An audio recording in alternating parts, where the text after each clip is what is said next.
What you're about to witness isn't just another courtroom case.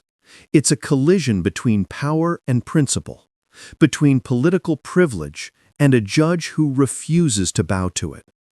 When Brandon Hayes, the son of U.S. Senator Richard Hayes, walked into Judge Frank Caprio's courtroom, he didn't just enter with arrogance, he walked in like he owned the place. Designer suit, $3,000 Italian shoes, a Rolex presidential watch flashing under the lights, and an expression that said one thing: "I'm untouchable." To him, this courtroom was beneath him, a minor inconvenience handled with a phone call to Washington. Because when your father sits in the United States Senate, you don't expect consequences, you expect deference. But not today, and not in Judge Frank Caprio's courtroom. Brandon wasn't here for a parking ticket. He was here because he drove drunk, hit a pedestrian crossing legally, and then fled the scene. When officers caught up with him 3 miles later, he looked the state trooper in the eye and said, "Do you know who my father is?" That single sentence, dripping with entitlement, set the tone for what was about to become one of the most humbling moments ever recorded on camera. Because when Brandon tried that same arrogance in front of Judge Caprio, when he smirked and said, "You're just a local judge, my father writes the laws you enforce," the temperature in the courtroom changed. The air went still, and the look in Judge Caprio's eyes said everything. Brandon had no idea that the man sitting across from him wasn't just a judge, but a living example of what real integrity looks like. Because in Judge Caprio's courtroom, titles don't matter, connections don't matter. Only truth does. What happened next wasn't just punishment, it was transformation, a masterclass in humility, and a devastating reminder that privilege ends where justice begins.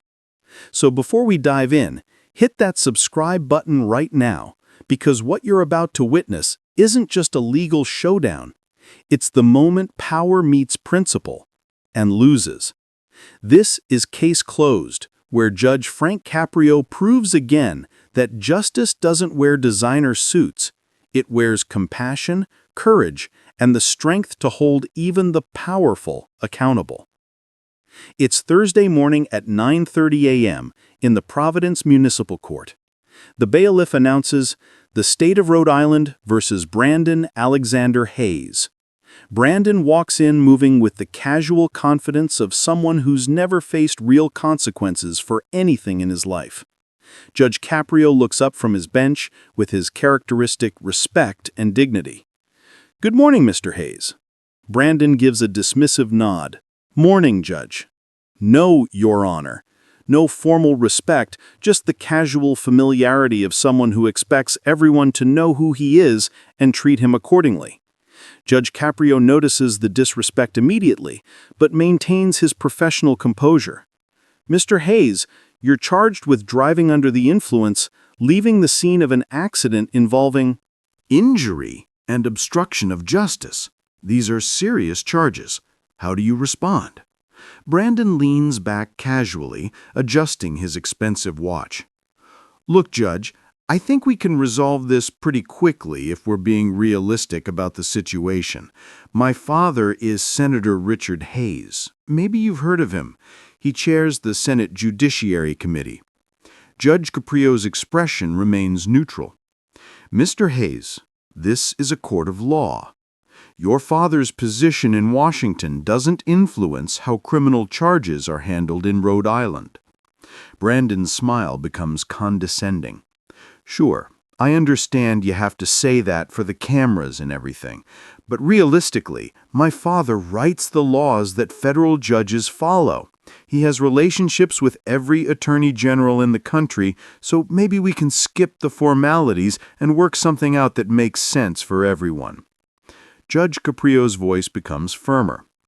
"Mr. Hayes, are you suggesting that your father's political position should affect how these charges are processed?" "I'm suggesting that context matters," Brandon responds with growing confidence. My father is one of the most powerful senators in Washington. He's worked on judicial appointments, law enforcement funding, criminal justice reform. The people in this courtroom, the prosecutors, probably even you, Judge, might have interactions with federal systems that my father influences. I'm just saying, let's be adults about this situation. People in the courtroom react with audible shock at his entitled attitude. Judge Caprio reviews the police report carefully. Mr. Hayes, according to the state trooper's report, you were traveling 55 miles per hour in a 30-mile-per-hour zone at 1:47 a.m. on October 19th. Your vehicle struck a pedestrian, Jennifer Martinez, who was crossing at a marked crosswalk. You didn't stop. You continued driving for 3 more miles before Trooper Davidson pulled you over. Is that accurate? Brandon shrugs dismissively. I was driving home from a dinner with campaign donors. My father was meeting with major supporters, and I was there representing our family. Yes, I had a few drinks, but I was completely in control. As for the pedestrian, Judge, I honestly didn't realize I hit anyone. The street was dark. I thought I went over a pothole or something, and I didn't flee, was just continuing to drive home until that trooper pulled me over. You didn't realize you hit a person. Brandon spreads his hands.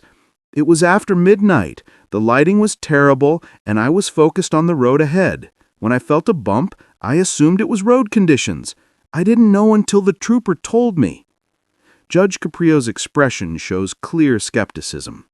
Mr. Hayes, the impact was significant enough to crack your windshield and deploy your airbag. You're telling this court you thought that was a pothole. Brandon maintains his story confidently. Judge, I drive a Mercedes S-Class. Those vehicles are built like tanks. I've hit potholes before that felt like major impacts. And the airbag? Honestly, I thought maybe there was a malfunction. Mercedes has had recalls before. So, your explanation is that you hit a human being hard enough to crack your windshield and deploy your airbag, but you mistook it for a pothole? Exactly, Brandon says, seeming pleased that Judge Caprio finally understands. And instead of stopping to check, you continued driving for 3 more miles. Because I thought it was just car damage from bad roads. Why would I stop? Judge Caprio takes a measured breath. Mr. Hayes, the pedestrian you hit, Miss Martinez, suffered a broken leg, fractured ribs, and a concussion. She was hospitalized for 4 days. Are you aware of this? Brandon's expression shows mild concern, but not genuine remorse. I heard about that, and obviously I feel terrible that someone got hurt. But Judge, accidents happen. That's why we have insurance. My father's attorney has already been in contact with her lawyers about a settlement that will more than cover her medical expenses and lost wages. We're taking care of it financially. Taking care of it financially. Judge Caprio repeats slowly. Brandon nods earnestly. Absolutely. Look, Judge, my family has resources. We're not trying to avoid responsibility. We'll make sure Miss Martinez is fully compensated. This whole thing could be resolved through civil channels without wasting the court's time on criminal charges that ultimately won't go anywhere. Won't go anywhere. Let's be honest, Brandon says, his arrogance fully showing now. You're a municipal court judge handling local traffic cases. My father sits on the Senate Judiciary Committee. He has relationships with the Attorney General, with federal prosecutors, with people who can make problems disappear with a phone call. We both know how this ends, so why don't we save everyone time and just work out something reasonable? Subscribe to Judge Stories if you believe no political position should place anyone above the law. Judge Caprio's patience is clearly being tested, but his voice remains controlled. Mr. Hayes, let's review the dashcam footage from Trooper Davidson's patrol car so we can see exactly what happened during your traffic stop. Brandon straightens slightly, but maintains his confident demeanor. Sure, let's watch it.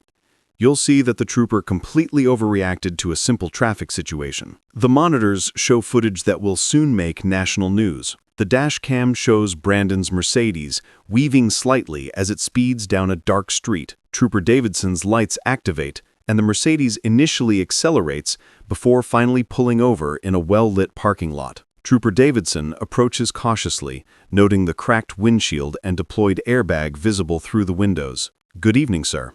License and registration, please. Are you injured?" Brandon's response is immediately confrontational. "Do you know who you just pulled over, sir? I need to see your license and registration. Your vehicle has significant front-end damage. Have you been in an accident?" "I asked if you know who I am." Brandon's voice drips with entitlement. "Sir, please provide your license and registration." Brandon fumbles with his wallet, clearly intoxicated, before tossing his license at the trooper. Look at the name Officer Hayes, as in Senator Richard Hayes, as in the chairman of the Senate Judiciary Committee, as in someone you really don't want to be hassling right now. Trooper Davidson remains professional.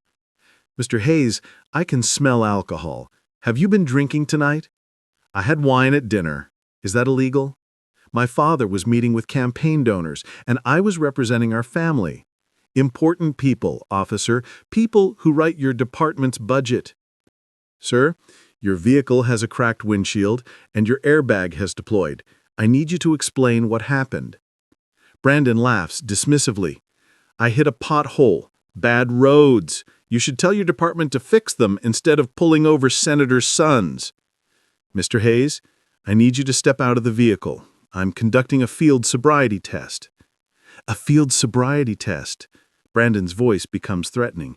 "Do you understand who my father is? Do you have any idea the problems you're creating for yourself right now?"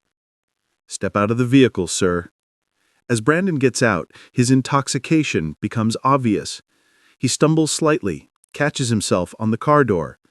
"Officer, I'm going to give you one chance to use some common sense here. You can let me call my father's chief of staff. We can send a car service to pick me up, and this whole thing disappears. Or you can be a hero, try to arrest the senator's son, and find out what happens to state troopers who don't understand how the world actually works. Sir, I need you to walk in a straight line, heel to toe, for 9 steps. I'm not doing your little roadside circus act," Brandon says angrily. "My father knows your commissioner personally. One phone call, and you're back to writing speeding tickets on the highway. Is that what you want?" "Sir, refusal to perform the field sobriety test will result in automatic license suspension."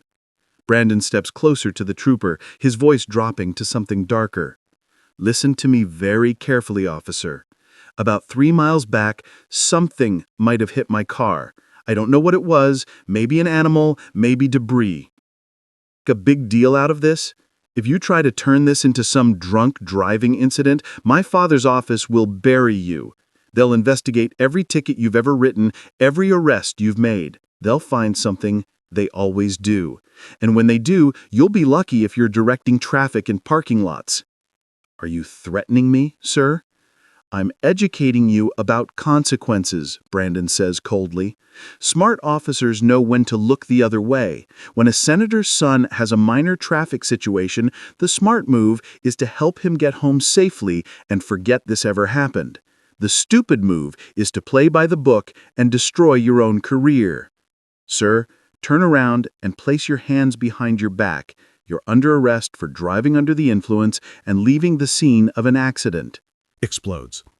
"Leaving the scene? I hit a pothole and you're arresting me? Do you understand what you're doing? My father's office will have your badge by Monday. He has the Attorney General on speed dial. You're destroying your life over nothing." You have the right to remain silent. Anything you say can and will be used against you in a court of law. As the trooper handcuffs him, Brandon continues threatening. "This is the biggest mistake of your life, officer. You think you're doing your job? You're ending your career. When my father hears about this, when his chief of staff makes calls, when federal prosecutors start asking questions about why a state trooper decided to harass a senator's son, you're done." Judge Caprio pauses the video. The entire courtroom has watched this performance in horrified silence. Brandon appears completely unbothered, adjusting his tie as if nothing significant just happened.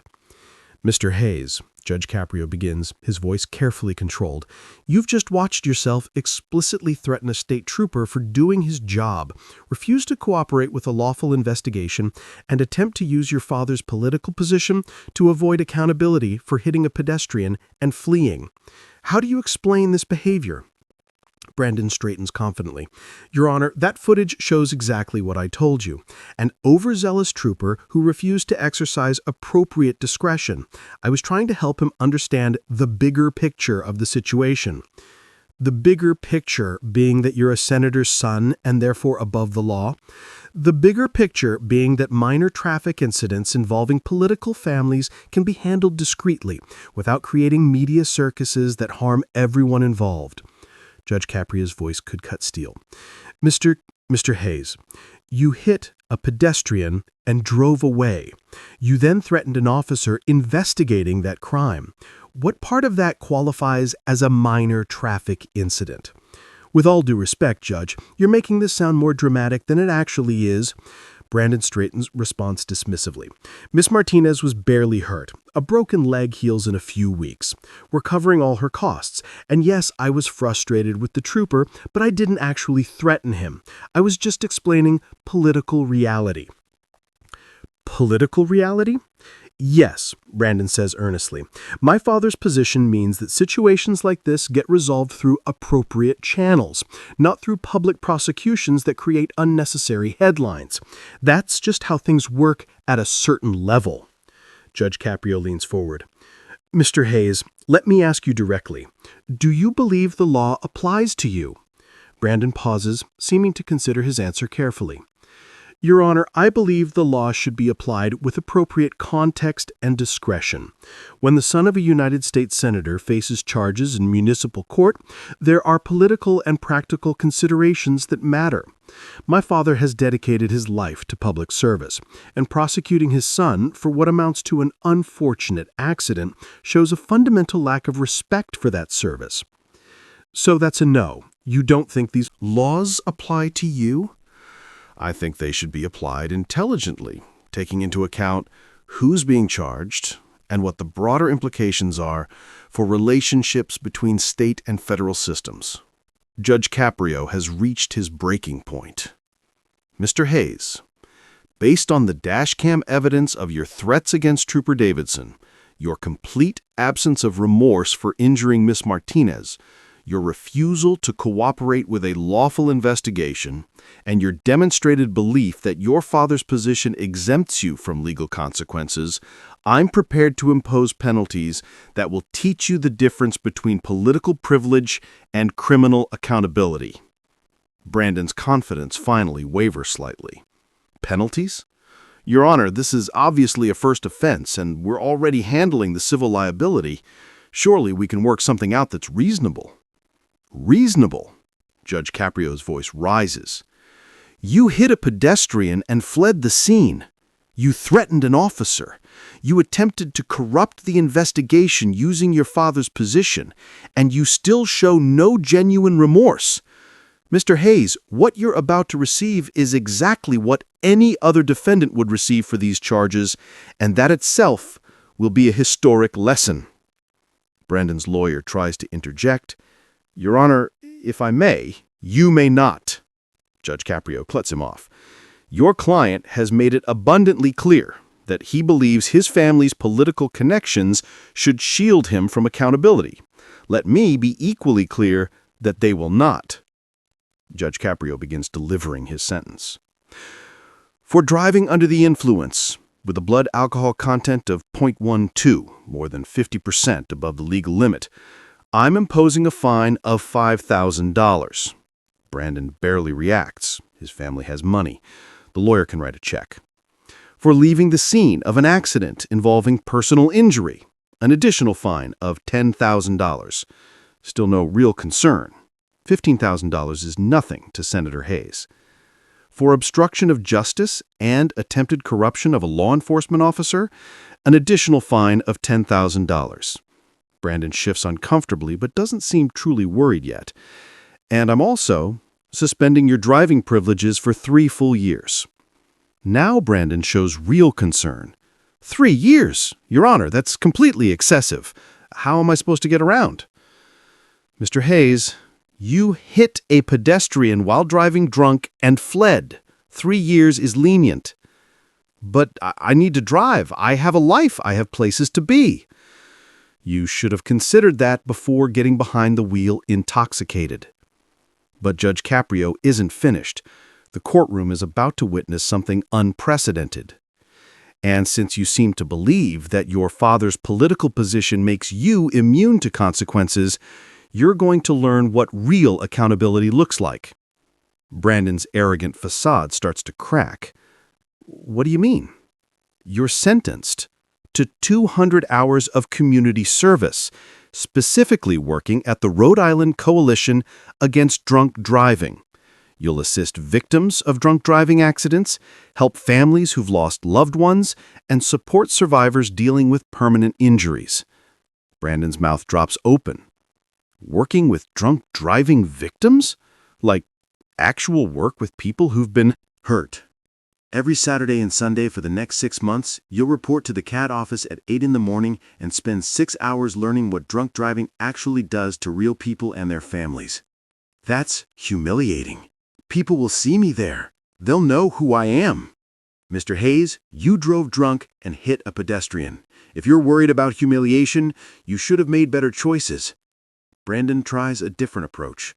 Your Honor, please, I have commitments. My father's campaign needs me for events. I travel with his staff. I can't spend every weekend doing volunteer work.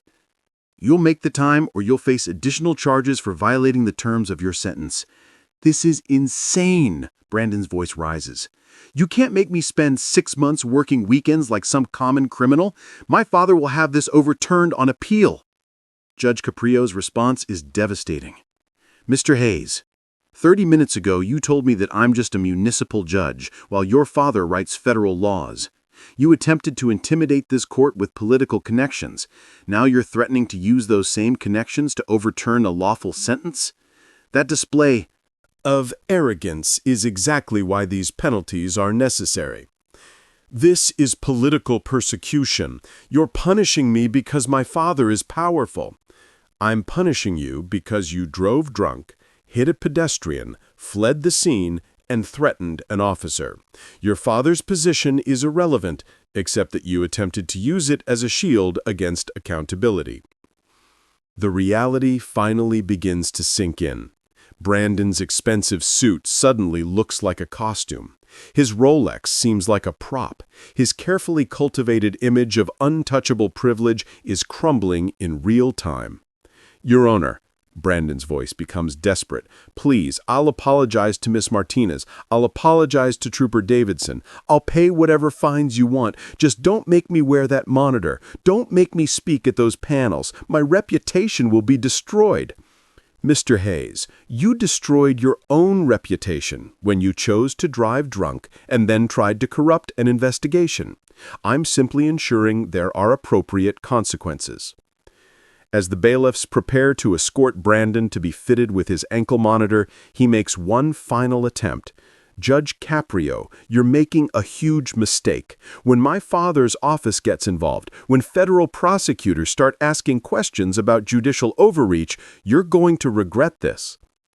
Judge Caprio's response silences the courtroom.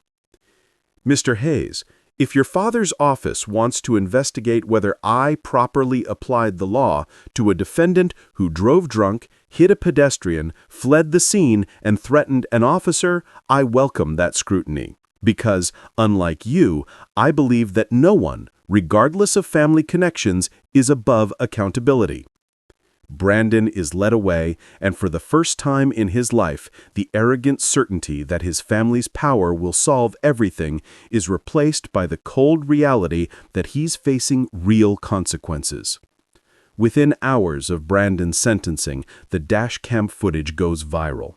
News networks across the country play the clip of him threatening Trooper Davidson. Political commentators dissect every word. Social media explodes with reactions. But the biggest shock comes from Washington. Senator Richard Hayes releases a statement that stuns political observers. I have reviewed the evidence in my son's case, including the dashcam footage of his interaction with Trooper Davidson. I am appalled and ashamed by his behavior. Brandon's actions do not reflect the values I've tried to instill or the principles I've fought for in the Senate. Judge Caprio's sentence is not only appropriate, but necessary. My son will complete every hour of community service, attend every victim impact panel, and wear that monitoring device as a constant reminder that privilege without responsibility is worthless. I will not be using my office or political connections to seek any reduction in his sentence. To Miss Martinez, the pedestrian my son injured, I extend my deepest apologies. To Trooper Davidson, who was threatened for doing his job with integrity, I express my gratitude. And to Judge Caprio, I say thank you for treating my son the way any other defendant would be treated. What justice requires. The statement goes viral alongside the dashcam footage. Senator Hayes' approval rating actually increases. Political analysts credit him with choosing integrity over family loyalty. Brandon's case becomes required viewing in police academies and law schools across the country. It's studied as an example of how privilege attempts to corrupt justice and how one judge refused to allow it. 6 months later, Brandon completes his final hours of community service. He's lost weight. The arrogance is gone from his face. The expensive clothes have been replaced with simple, practical clothing. At his final victim impact panel, he stands in front of 70 people whose lives have been shattered by drunk driving. "My name is Brandon Hayes," he begins, his voice quiet and humble. 6 months ago, I drove drunk, hit a pedestrian named Jennifer Martinez, and fled the scene. When a state trooper pulled me over, I threatened his career because I believed my father's position as a United States Senator made me immune to consequences. He pauses, visibly emotional. I was wrong about everything. I thought privilege was a shield. I thought political power meant rules didn't apply to me. I thought money could fix any problem. I was wrong. Brandon looks directly at the audience. Miss Martinez is here tonight. She's still recovering from the injuries I caused. She has permanent nerve damage in her leg. She lost her job because she couldn't stand for long periods. Her life was destroyed by my selfishness and arrogance. He turns to Jennifer Martinez, who sits in the front row with a cane. Miss Martinez, I know an apology isn't enough. It will never be enough. But I want you to know that every day for the past 6 months, I've thought about what I did to you. And I promise I will spend the rest of my life trying to prevent other people from making the same terrible choices I made. When Brandon finishes speaking, there isn't applause. There's something more powerful.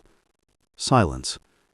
Respectful silence from people who recognize genuine remorse when they hear it. After the panel, Jennifer Martinez approaches Brandon. He expects anger. He deserves anger. Instead, she offers something unexpected. Mr. Hayes, she says quietly, what you did changed my life. But listening to you tonight, seeing the work you've done, that matters. It doesn't fix what happened, but it matters. Brandon breaks down crying. Not the frustrated tears of someone facing consequences, but the genuine grief of someone who finally understands the harm they caused. The footage of Brandon's final victim impact panel goes viral too. But the reaction is completely different from the dashcam video. People see transformation. They see accountability leading to change. They see what justice is supposed to accomplish. Brandon Hayes walked into Judge Frank Caprio's courtroom with arrogance in his stride, believing his father's Senate seat made him untouchable. He thought his last name was a shield and his privilege a passport above accountability. But Walked out wearing an ankle monitor, sentenced to 200 hours of community service, and forever changed. Because that day, Brandon learned something his father's influence could never teach him, that no amount of power protects you from truth, that respect isn't inherited, it's earned, and that redemption begins the moment you stop hiding behind your name and start standing on your own character. Judge Caprio didn't humiliate him, he didn't destroy him, he educated him. He gave him something far more powerful than punishment, a chance to rebuild himself through service. That's the difference between a judge who enforces the law and one who understands humanity. Because Frank Caprio doesn't just hand down sentences, he hands out lessons. He shows us that justice doesn't need to be cruel to be strong, that accountability without compassion creates fear, but compassion with accountability creates change. So if this story moved you, if you believe that true justice is more than punishment, then take a moment right now, hit that subscribe button, and join us here on Case Closed, where every verdict isn't just about guilt or innocence, it's about growth, grace, and the courage to change. Because Judge Frank Caprio reminds us every day that real justice doesn't break people, it builds them back better.